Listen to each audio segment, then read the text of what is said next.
अच्छा, now a mass of a liquid of density rho is thoroughly mixed with an equal mass of another liquid of density 2 rho. No change of the total volume occurs. What is the density of the liquid mixture?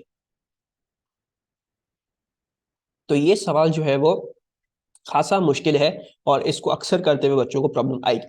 So let's start off by सबसे पहले तो understanding के क्या कहानी है क्या नहीं है. हमें दो फ्लूइड्स जो है वो मिक्स करवाए हैं. ठीक है, दोनों का बारे में ये बताया है कि एक की डेंसिटी रो है तो दूसरे की डेंसिटी 2 रो है. ठीक है, यू नो दिस इंफॉर्मेशन. अच्छा जी, तीसरी बात आपको ये बताई गई है कि दोनों का मास इक्वल है. ये नहीं बताया आपको कि वॉल्यूम इक्वल है, दोनों का ये बताया गया है आपको कि इक्वल मास है. ठीक है, एंड में ये बताया है कि भाई जो भी वॉल्यूम था पहले वाले डेंस फ्लूइड का और दूसरे वाले डेंस फ्लूइड का जो भी वॉल्यूम था वो जब मिला तो कोई रिएक्शन नहीं हुआ, कुछ नहीं हुआ, वो एज इट इज सब मिल गया, वॉल्यूम उतने का उतना ही रहा, वॉल्यूम चेंज नहीं हुआ. यानी पहला वाला वॉल्यूम और दूसरा वाले वॉल्यूम ऐड हो गए, no reaction, no nothing happened, वो वॉल्यूम 1 प्लस वॉल्यूम 2 आ रहा है, फाइनल वॉल्यूम भी. फिर आपसे पूछ रहे हैं what is the density of the liquid mixture. So सबसे पहले तो लेट्स स्टार्ट वर्किंग बैकवर्ड्स. मैं जो हूं ये अपना फाइनल लिक्विड, जो मेरा फाइनल लिक्विड है मैं इसको कहूंगा फाइनल. तो मैं इसको लिख रहा हूं rho final will obviously be equal to भाई मास ऑफ अ लिक्विड, एक मास था लिक्विड का, इसको कहते हैं एम. अच्छा जी, जो दूसरा फ्लूइड है उसका भी इक्वल मास ही था तो उसको भी एम लेना पड़ेगा. तो ऐसा करते हैं कि जो फाइनल डेंसिटी है फ्लूइड की वो एक का मास एम ऐड हुआ और दूसरे का भी मास एम ऐड हुआ. और फिर क्या है, वॉल्यूम सेम नहीं थे तो मुझे ये जरा बाकायदगी से अलग अलग लेने पड़ेंगे. एक वॉल्यूम 1 है और एक वॉल्यूम 2 है. इतनी कहानी मैंने यहां से निकाली. अच्छा, अब आ जाती है इस चीज की बात कि देखो मुझे वॉल्यूम 1 नहीं पता, मुझे वॉल्यूम 2 नहीं पता, मुझे किसी ना किसी तरह डेंसिटी को लाना है इन दी फाइनल आंसर. तो now let's start investigating the separate separate cases. Separate separate cases अगर देखोगे तो अगर मैं पहले वाले फ्लूइड को देखूं उसका मास जो था वो m था, डेंसिटी रो थी और वॉल्यूम v1 था. So density will equals to, इसकी डेंसिटी रो है तो इसलिए रो लिखा है, देन m अपॉन v1. और अगर मैं दूसरे वाले फ्लूइड को देखूं तो वो क्या हो गया, वो हो गया m upon v2. m same, इसकी जो है वो डेंसिटी 2 रो है. ठीक है, इसकी डेंसिटी 2 रो है तो 2 रो और वो m अपॉन v2 आ गया. Okay, now if we see, so I see v1 इधर से आ गया मेरे पास, वो आ गया m अपॉन रो. या एक काम और भी कर सकते हैं आप, सिंपली क्या करते हैं रो को ही सब्स्टिट्यूट कर देते हैं. ठीक है, so this becomes 2 m upon v1 will equals to m upon v2. if I do this, m and m cancel और आपके पास इधर बात आ जाती है कि 2v2 will equals to v2 उधर multiply will equal to v1. so therefore a v2 is a v1 over 2. सो हमने ये डिराइव कर लिया. अब आसान हो गई हमारे लिए किस्सा कहानी. ये जो है वो v2 जो है वो v1 over 2 है. So now rho final will equals to 2m divided by v1 plus v1 plus ये v1 over 2 है तो v1 प्लस v1 over 2. अच्छा जी, अब ये क्या हो जाएगा, ये हो जाएगा अच्छा इसको जो है ना थोड़ी सी जगह ले लूंगा क्योंकि मुझे जो है वो इधर करके दिखाना है. ये इधर आ जाए बच्चा, आप इधर आ जाओ, जरूरत नहीं है आपकी इतनी. अच्छा, now rho final will equals to 2m multiplied by 1 upon v1, तो v1 है, देन ये हो गया v1 अपॉन 2. सो देयरफॉर ये जब इसमें ऐड होगा, जब आपको ऐड करना पड़ेगा एलसीएम लेना पड़ेगा, सो इनटू 2 और नीचे भी इनटू 2 करना पड़ेगा. And then we have 2m into 1 over 2v1 plus v1 upon 2. ठीक है जी, एंड देन 2m इंटू ये 2 ऊपर चला जाता है. ठीक है, सो 2 अपॉन 3v1 एंड देन ये हो गया आपके पास 4m अपॉन 3v1. ठीक है, आई होप यहां तक किसी को रिगार्डिंग दी मैथ्स कोई कैलकुलेशन कोई प्रॉब्लम ना हो. ये 2 जो डिनोमिनेटर के भी डिनोमिनेटर में था वो 2 ऑटोमेटिकली ऊपर उठ के चल जाता है. ठीक है, वो उसकी डेरिवेशन भी कोई सिंपल है, मुझे पता है आता होगा, बस इसमें नहीं जा रहा. बाकी ये हो गया. बाकी ये देख लो, कंपैरिजन वाला सवाल था ये, आपको दिया हुआ था m अपॉन v1 क्या था, वो था रॉ। तो इसका मतलब क्या हो गया, m/v1 की जगह हम क्या उठा के डाल देते हैं, हम 4/3 इसको रॉ कर देते हैं। ठीक है जी, सो 4/3 raw. Any problems with this question? इतनी वर्किंग, यस मेरा बच्चा, इतनी वर्किंग आ सकती है। देखो देर इज, जब भी मैं बोलता हूं P1 के एमसीक्यू में, P1 के एमसीक्यू में देर इज नो ऐसी चीज के like you have 1 hour 15 minutes, तो 75 डिवाइड बाय 40, यानी मतलब you need to spend 1.875 minutes, यानी तकरीबन 2 मिनट्स हर सवाल पे आपने स्पेंड करने हैं। ठीक है, ऐसी कोई चीज नहीं है। कोई सवाल आपको 5 मिनट भी लगेगा करने के लिए, कोई सवाल आपको 3 मिनट लगेगा, कोई आपको 2 मिनट भी लगेगा, लेकिन लाजमी ऐसा होगा कि पेपर में आपके पास ऐसे सवाल भी होंगे जो 10 सेकंड के अंदर अंदर हो सकते हैं। ठीक है, सो इट इज एन, कह लो कि एक इक्वल डिस्ट्रीब्यूशन होती है of difficult and easy questions. और ऐसा कभी भी नहीं होगा कि आप पे जो है वो जुल्म किया जाए। हमेशा ऐसा होगा कि अगर कोई सवाल बहुत देर लगा रहा है तो कोई सवाल ऐसा होगा कि ये बता दो उसमें से वेक्टर और स्केलर कौन से, खत्म कहानी, वो 10 सेकंड में होने वाले सवाल है। ठीक है, सो जितनी मैं बताता हूं, मैं बच्चों को कभी नहीं बोलूंगा कि 2 मिनट पर एमसीक्यू दो। मैं हमेशा ही बोलूंगा जो एमसीक्यू जितना टाइम ले रहा है उसको दो, लेकिन एक ऑब्वियसली एक ऑर्डर भी रखो कि ऐसा ना हो कि एक एमसीक्यू पे 5 मिनट से ज्यादा ही आपने डाल दिए। ऐसा नहीं होना चाहिए, मैक्सिमम 3 मिनट रखो लिमिट, एक एमसीक्यू करने में 3 मिनट लगा दो। लेकिन और बाकी जो है वो ये भी होगा कि आपके पास ऐसे क्वेश्चंस भी लाजमी होंगे, 10 सेकंड वाले होंगे, वो जल्दी निकल जाओगे। There is no balance between the hardness of each question. हर क्वेश्चन की जो है वो डिफिकल्टी लेवल अलग होती है, और लाजमी ऐसा होगा, कुछ आसान होंगे कुछ मुश्किल होंगे। ठीक है, अच्छा चलिए अब आ जाते हैं, ये वाला नहीं, let's do this, I want everyone to try this. So कैसे किया है मन, खैर आई बिलीव ऐसे किया होगा, या हो सकता है तुक्का भी हो सकता है, लेकिन बेसिकली देखो कि this is the science of you being able to drink anything. ठीक है, आपको अगर कोई भी चीज पीनी है तो आपने हमेशा देखा होगा स्ट्रॉ की एक लेंथ होती है, आपको कभी अपनी जिंदगी में इतना बड़ा स्ट्रॉ नहीं मिला होगा। ठीक है, you would have never found out इतना इतना बड़ा लंबा स्ट्रॉ जिससे आप पी रहे हो। ठीक है, तो स्ट्रॉज की हमेशा से एक लेंथ है, उस लेंथ से ज्यादा वो एक्सीड नहीं कर सकते। You do not gate ginormous straws, वरना तो कोई 10 टेबल दूर बैठ के कोई स्ट्रॉ लगा के पी रहा हो, why does not that not happen, ऐसा क्यों नहीं हो सकता? तो उसकी रीजनिंग है इधर आपके प्रेशर में। अच्छा, नाउ व्हाट हैपेंस कि आपका जो है वो कोई फ्लूइड इसमें भरा हुआ है, एंड ये आपका जो है वो हम कहते हैं स्ट्रॉ है, आपका स्ट्रॉ आपका कंप्लीटली वर्टिकल है। ठीक है जी, अच्छा नाउ नॉर्मली, अब मुझे नहीं पता ये हर पर्सन की इतनी कैपेबिलिटी होती है, लेकिन एक बच्चे की उन्होंने बोली हुई है कि एक बच्चा जो है वो टॉप पे 10% से एटमॉस्फेरिक प्रेशर रिड्यूस कर सकता है। यानी वो ये बोल रहे हैं, ये बोलना चाह रहे हैं 10% से रिड्यूस कर सकता है। ठीक है, so that means he can have a pressure of 90% of atmospheric pressure over here. ठीक है, he can lower the pressure by 10%, यानी वो 90% एटमॉस्फेरिक प्रेशर यहां पे अपने मुंह के अंदर बना सकता है। बेसिकली इसका मतलब ये है कि you can lower the pressure in your mouth to about 90% of the atmospheric pressure. ठीक है, अच्छा अब आपको ये तो पता है कि नॉर्मली फ्लूइड पे क्या एक्ट कर रही है, नॉर्मली फ्लूइड पे पूरी की पूरी एटमॉस्फेरिक प्रेशर एक्ट कर रही है, यानी पूरा का पूरा 100% एटमॉस्फेरिक प्रेशर एक्ट कर रहा है। ठीक है, now here comes the logic कि आपका जो है वो हाइट बहुत ज्यादा बड़ी क्यों नहीं हो सकती, वो इसलिए बहुत ज्यादा बड़ी नहीं हो सकती बिकॉज उसको प्रेशर वाला फॉर्मूला फॉलो करना है।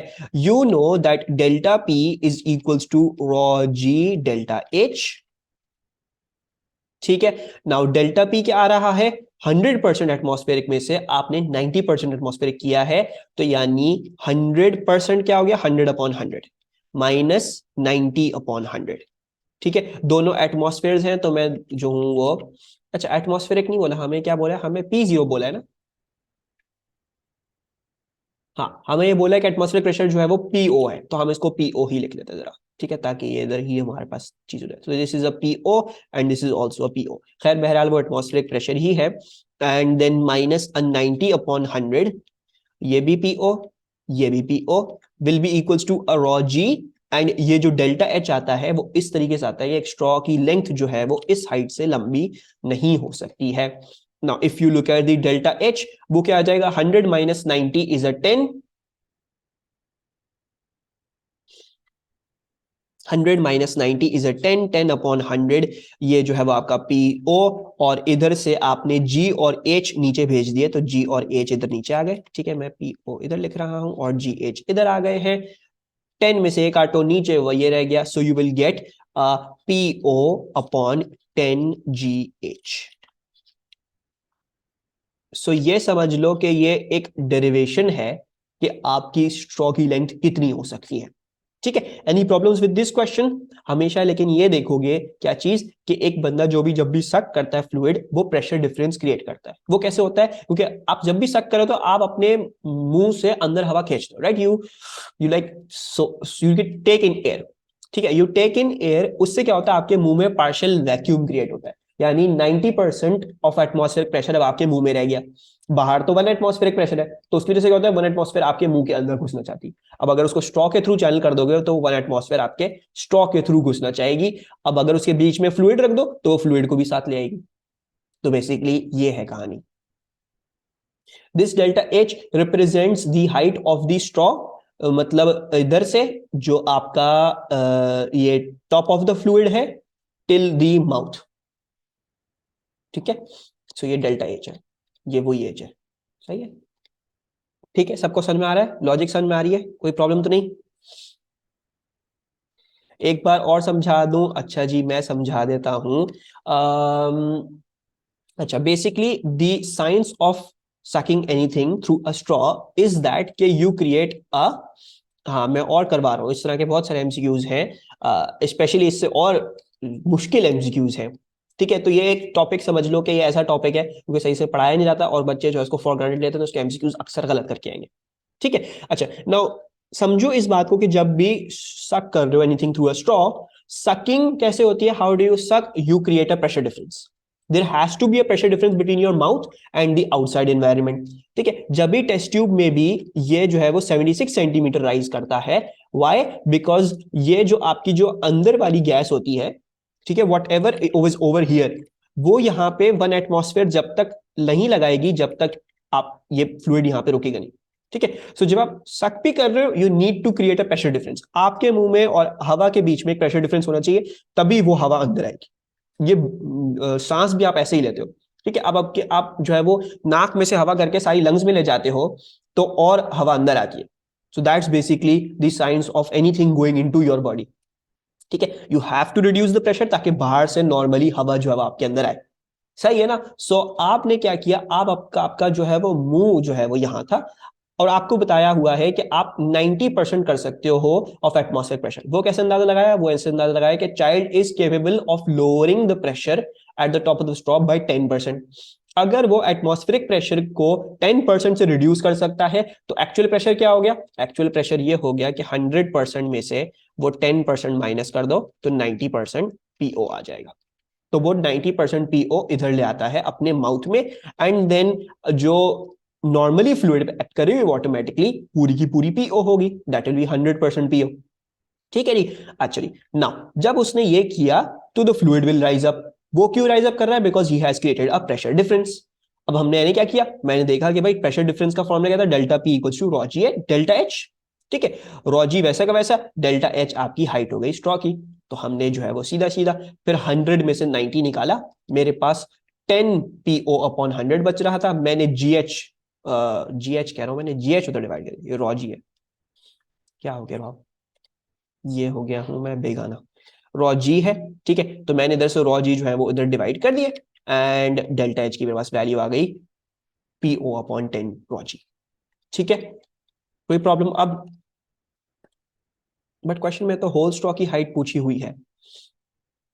child what is the maximum length of the straw that would enable the child to drink the liquid? हाँ, तो ये मैक्सिमम लेंथ है ना, मतलब मैक्सिमम लेंथ ये हो गई इस तरीके से कि समझो ये मैंने थोड़ा सा एग्जैजरेटेड इसलिए बनाया था ताकि ये बात समझ आ जाए। ठीक है ना, मतलब हम कभी भी ऐसा नहीं होता कि हम स्ट्रॉ को बिल्कुल टिप पे रख के करें, लेकिन टिप पे रख के भी हो सकता है, और वो टिप मेंटेन करना बहुत मुश्किल है, टिप पे नहीं होता, इसलिए मैंने अंदर बनाया था, लेकिन असल में ये होता है कि टिप पे भी करके कर सकते हो। ठीक है, कोई प्रॉब्लम अब तो नहीं होनी चाहिए, आई होप। आकिब जो है वो बहुत ज्यादा चुप चुप हो गए, तो इसका जो है जवाब जो है वो हम आकिब से ही पूछेंगे। बाकी सब भी बच्चे आंसर करें, आसान क्वेश्चन है, मुश्किल नहीं है, लेकिन मुझे पूरी पूरी उम्मीद है पूरी क्लास में गलत आंसर दे देगी। अच्छा, the diagram shows a flask connected to a U tube containing liquid. The flask contains air at atmospheric pressure. Flask में एयर है, atmospheric pressure. The flask is now gently heated and the liquid level in the right hand side of the U-tube rises through a distance of h। यानी ये यहां से h उठ जाती है। ठीक है जी। The density of the fluid is raw. What is the increase in pressure of the heated air in the flask? So ये यहां से height h उठती है। So what is the increase in pressure इधर? कौन देना चाहेगा? तो मैंने पहले ही बोल दिया था कि जो भी आंसर देगा वो गलत देगा। खैर आकिब ने जो है वो सही आंसर दिया है।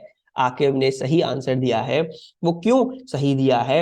अक्सर क्या होगा कि when you will be solving this question, अगर मैं ये बात नहीं बोलता तो मुझे पता सब सी बोलते, मुझे 110% होता सब सी बोलते। तो इस बात को जरा समझना है कि देखो, जब ये एटमॉस्फेरिक प्रेशर पे था, ठीक है, तो यानी इसका मतलब ये था कि यहाँ पे 1 एटमॉस्फेयर एक्ट कर रही है, क्योंकि यहाँ से हवा आ रही है तो यहाँ पे 1 एटमॉस्फेयर होगी। और आपको वैसे ही पता है एटमॉस्फेयर, यहाँ पे 1 एटमॉस्फेयर होगी। तो ये इक्वल हाइट्स वाला वगैरह सब कुछ यहाँ पे सही है। अच्छा, लेकिन अब हुआ ये है कि इन्होंने जब इसको हीट करना शुरू किया तो यहाँ पे लगना शुरू हुआ होगा ज्यादा प्रेशर, जिसकी वजह से ये ऊपर चला गया थोड़ा सा। It went A height H ऊपर, ठीक है, it moved through a height H ऊपर। सही है ना?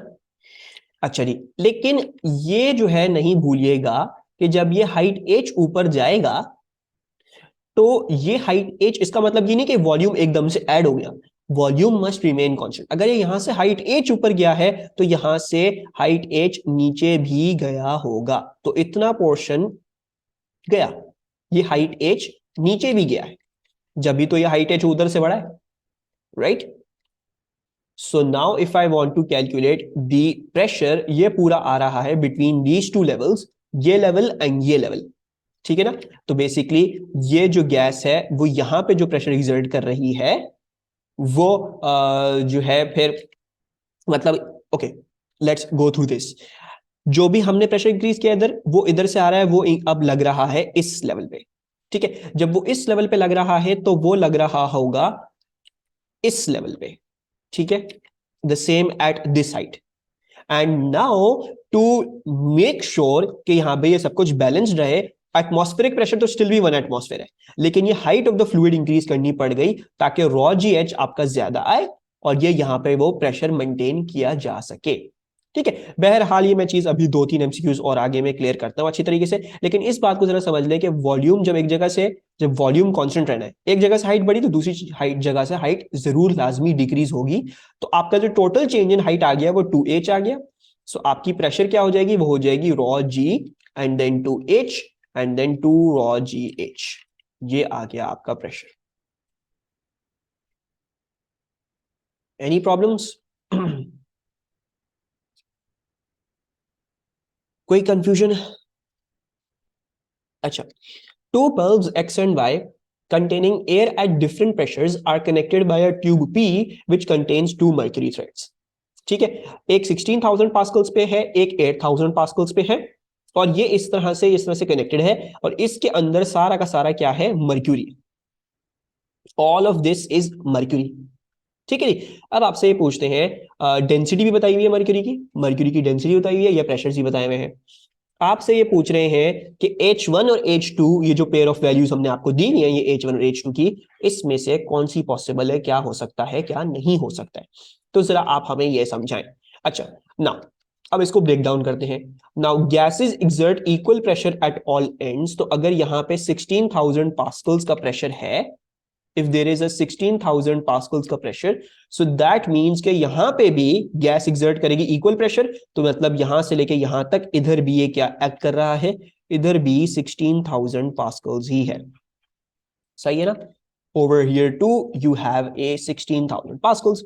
अब हमने क्या देखा था? हमने देखा था कि liquids exert equal pressure at all ends, liquids exert equal pressure at same heights। तो अगर यहां पे 16,000 पास्कल्स है तो यहां पे भी क्या होगा? यहां पे भी 16,000 पास्कल्स ही होगा, ठीक है। इतनी तो वर्किंग हमने कर ली है। वुप्स, इस साइड के लिए, इस साइड के लिए अब कर लेते हैं। सो यहां पे you know this is 8000 pascals, और ऑटोमेटिकली आपको ये भी पता चल गया है कि यहां पे भी 8000 पास्कल्स होंगे, because this is a gas exerts equal pressure at all ends. Actually तो इसका मतलब क्या हुआ, इसका मतलब ये हुआ कि यहां से अगर यहां तक एक्सटेंड करोगे लाइन, तो यहां पे भी आपको 8000 पास्कल्स ही मिलेंगे। अच्छा जी। नाउ अब जरा ये जो 16,000 पास्कल है इसको पी में, और ये जो हाइट ऑफ द फ्लूइड है इसमें इसमें एक्सप्रेस करने की जरूरत है, क्योंकि देखो अगर ये प्रेशर पी है गैस का, ठीक है, if this is a pressure P of gas, तो इसका मतलब है कि यहां पे भी प्रेशर पी है और यहां पे भी प्रेशर पी है। ऐसी बात ये। अच्छा जी, अगर ऐसी बात है तो ये जो 16,000 पास्कल्स है ये आता है प्रेशर पी से, और ये जो रॉजी H1 है, pressure P plus raw GH1, और ये वाला प्रेशर पी प्लस ये रॉ GH2 किसके बराबर आ रहा है, ये आ रहा है 8000 के बराबर। सबको यहां तक बात समझ में आ रही है? यहां तक कोई अनक्लियरिटी? 16,000 pascals will be pressure P plus rho GH1 and 8,000 pascals will be pressure P plus rho GH2। सही है। So pressure P is equal to, sorry pressure P कह रहा हूं,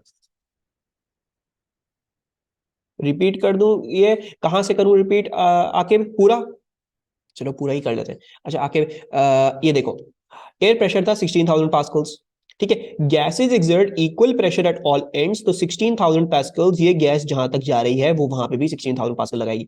यानी आई फाइंड आउट कि ये वाली हाइट, ये वाली जो प्रेशर है इस हाइट पे ऑफ द फ्लूइड वो भी 16,000 पास्कल है, क्योंकि हवा यहां से लगा रही है। ठीक है। अच्छा अगर ये 16,000 है तो liquid exert equal pressure at same Heights, तो ये 16,000 भी, ये यहां पे भी 16,000 आ गया। ठीक है। इसी तरह अगर उस साइड को देखोगे, अगर यहां पे 8000 है, gas exert equal pressure at all ends, तो यहां पे भी 8000 होगा। अगर यहां पे 8000 है तो फ्लूइड वाली अगर ले लोगे तो fluid exert equal pressure at all at same Heights, तो 8000 इधर का इधर भी आ जाएगा। ठीक है। अच्छा अब मैं क्या चाह रहा हूं, अब मैं चाह रहा हूं 16,000 को इस पी में एक्सप्रेस कर लूं और 8000 को इस पी में एक्सप्रेस कर लूं। क्यों कर रहा हूं ये, ताकि मैं दोनों H1 और H2 को किसी ना किसी तरह मिला सकूं, कुछ लॉजिकल सेंस ढूंढ सकूं। दोनों जगहों से जो चीज यूनिफाइंग फैक्टर है वो प्रेशर ये वाला पी है।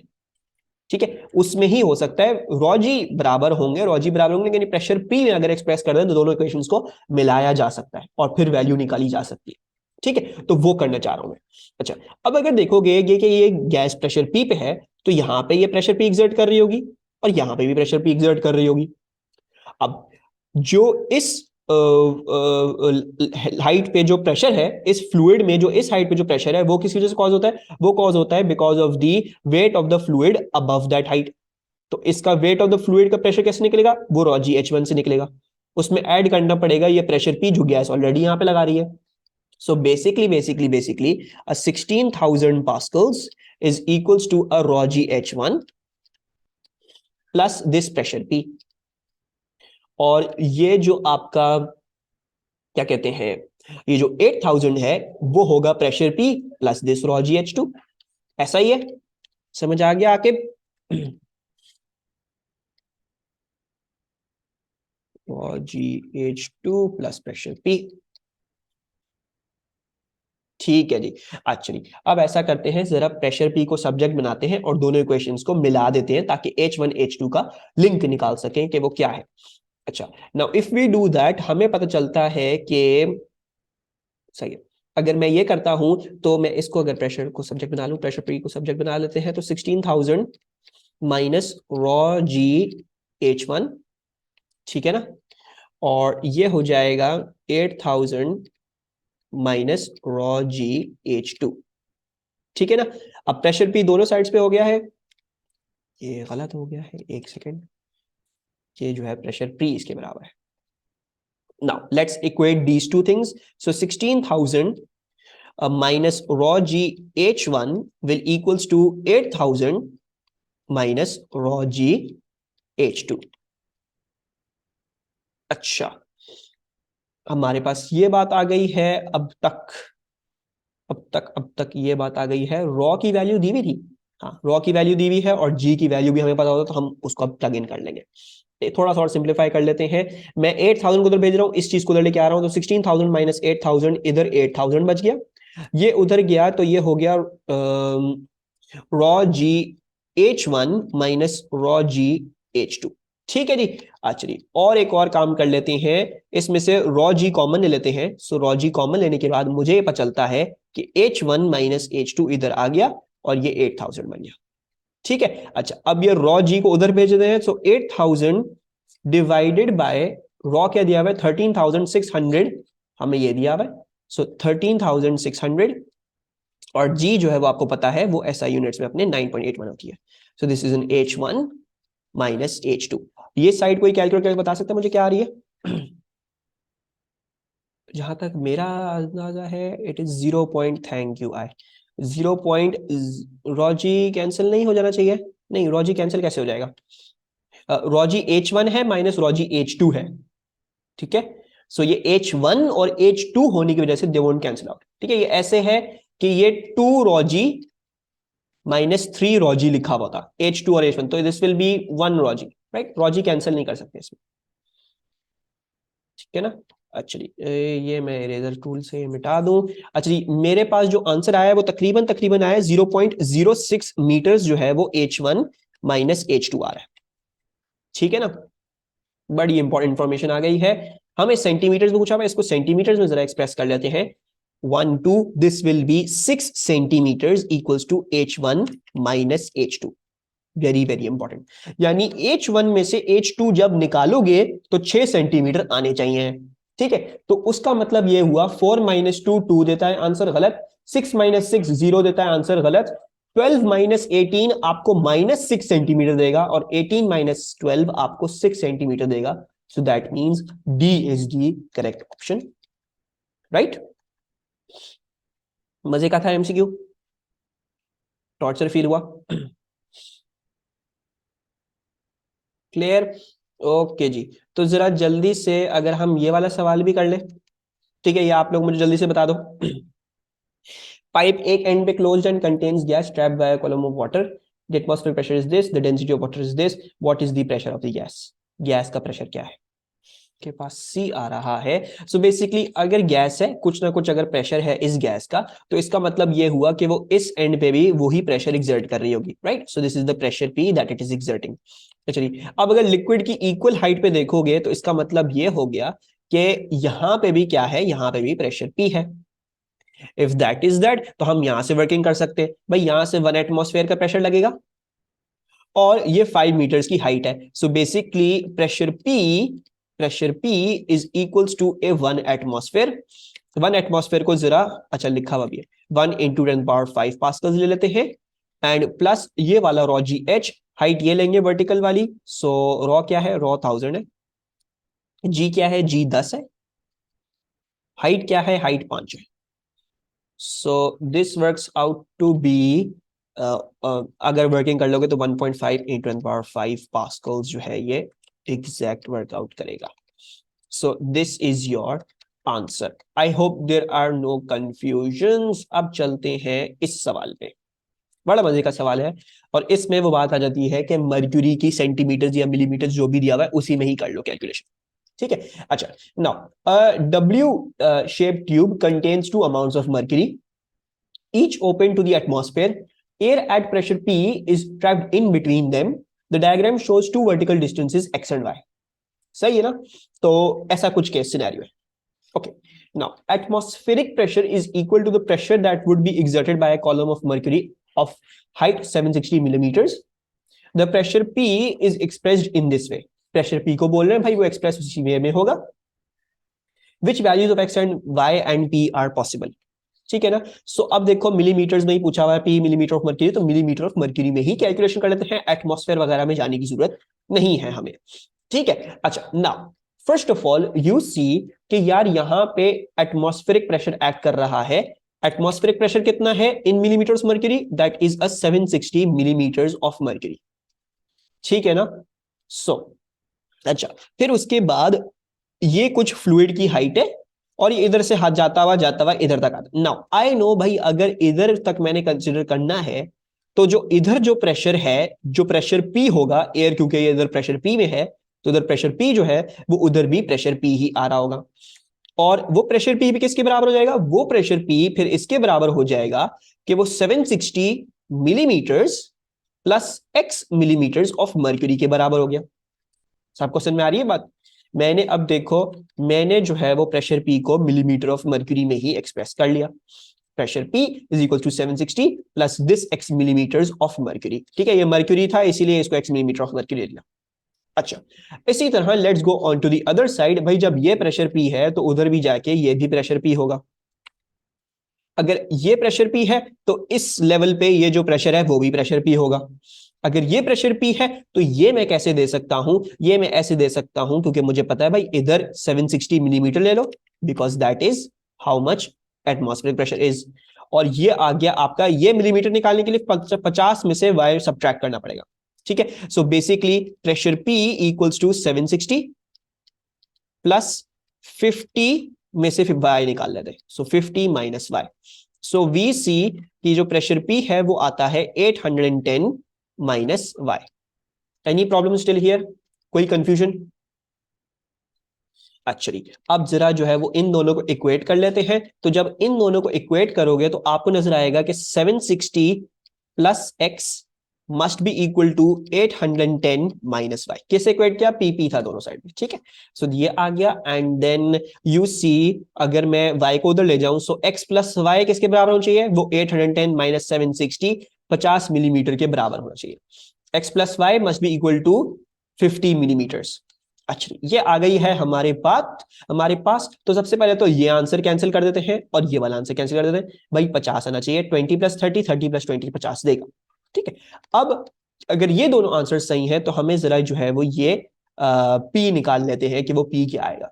Okay, now you have this equation two and this equation two, इसमें भी डाल के चेक करी जा सकती है चीजें। तो अगर मैं बी को चेक करूं, इफ आई चेक बी, जरा मैं इक्वेशंस लिख लूं जरा एक दफा नीचे। मेरे पास थी x plus Y equals to 50, मेरे पास थी 810 इक्वल्स टू, नहीं सॉरी, मेरे पास थी p equals to 810 minus Y, और मेरे पास थी p equals to 760 plus X. p equals to 760 plus X. तो अगर ऐसी बात है आंसर्स को बारी बारी करके डाल दो। अगर 760 में 20 ऐड करता हूं तो b के तहत, b के लिहाज से 810 में से 30 माइनस करोगे तो क्या आएगा, वो आएगा 780। और अगर 760 में 20 ऐड करोगे तो यहां पे भी 780 आएगा। यानी अभी तक ये बात सही लग रही है कि दोनों सही आंसर गए। अगर हम c को भी चेक कर लें तो x अगर 30 हो गया तो इसका मतलब क्या हुआ, 760 प्लस 30 ये 790 आ रहा है यहाँ पे। और y क्या हो गया, अगर y जो है वो 20 हो गया तो 810 माइनस 20 ये आएगा आपके पास 790। ठीक है, तो अगर ये वैल्यूज होती तो 790 आना चाहिए था, 810 नहीं आना चाहिए था। So this is the wrong option and therefore 20, 30, 780 are correct, right.